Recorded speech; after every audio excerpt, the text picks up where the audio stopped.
I had been seeing some signs, and I don't know about you, but all of these remind me a lot of 2007.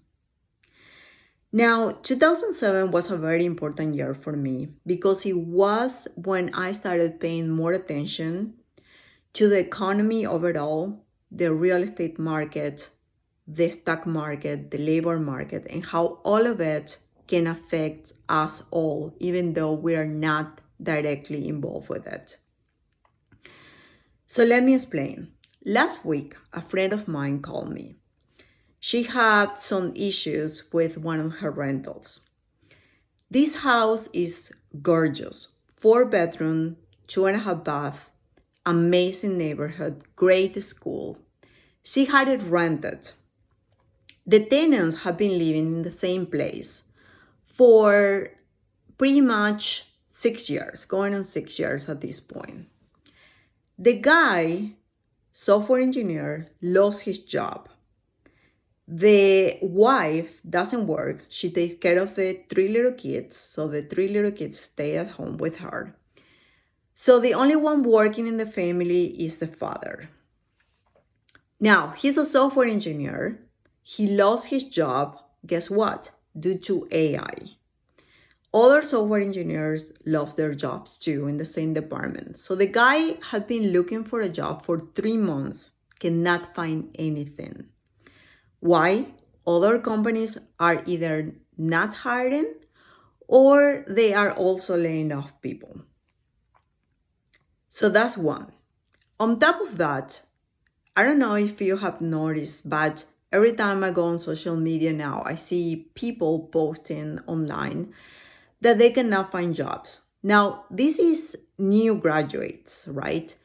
They cannot find jobs, but this is not only happening to them. This is also happening to people who have experience, have been in the labor market for a long time, and all of a sudden they're losing their job and they cannot find any new positions. Okay, so on top of that, just yesterday I go to Silo and I see so many houses listed for sale.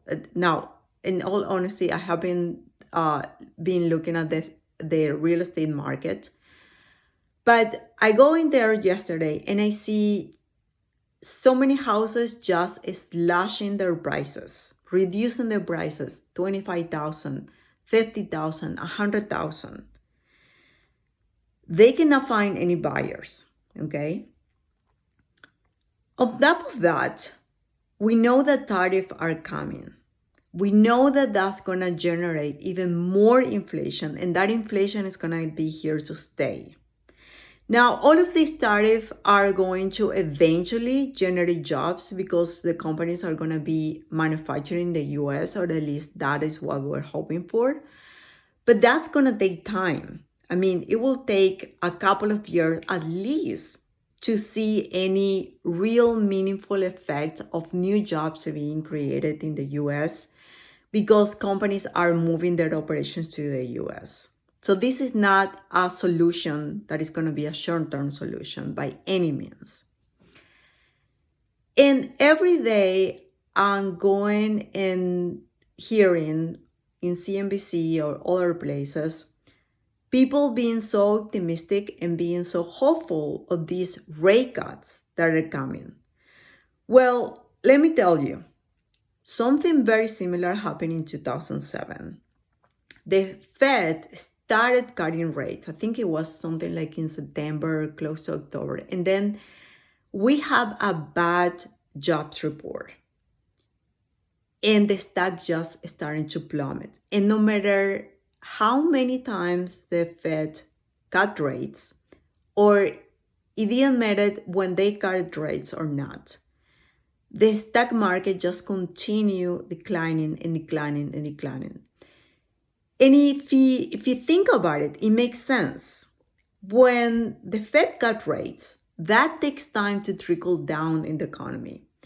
If you're sitting on a mortgage of 2.5%, 3%, and all of a sudden there is a 25 basis point cuts, you're not gonna just move because of that.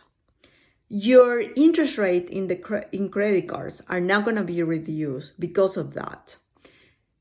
All of the sudden, companies are now going to start um, investing and generating new jobs because of that. So the fact that rate cuts are coming, and we don't know how many, we only know of one so far. The fact that that is happening does not mean that all of a sudden financial conditions get improved.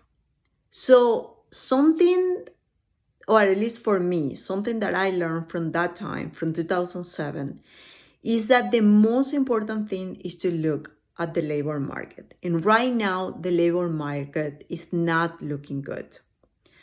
So I don't know you.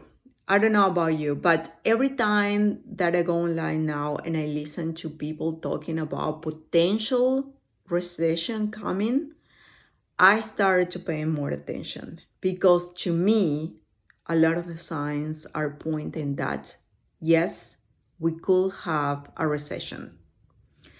So, anyway, this is not to scare you, this is not to alarm you. This is just for you to be aware of what might be brewing. So, if you're thinking of putting up some investments to work, maybe you just want to be a little bit cautious and have a little cash for rainy days. Because I don't know about you, but to me, it seems that we are heading for some rough times. All right. Thank you so much for watching, and I will see you guys in the next one.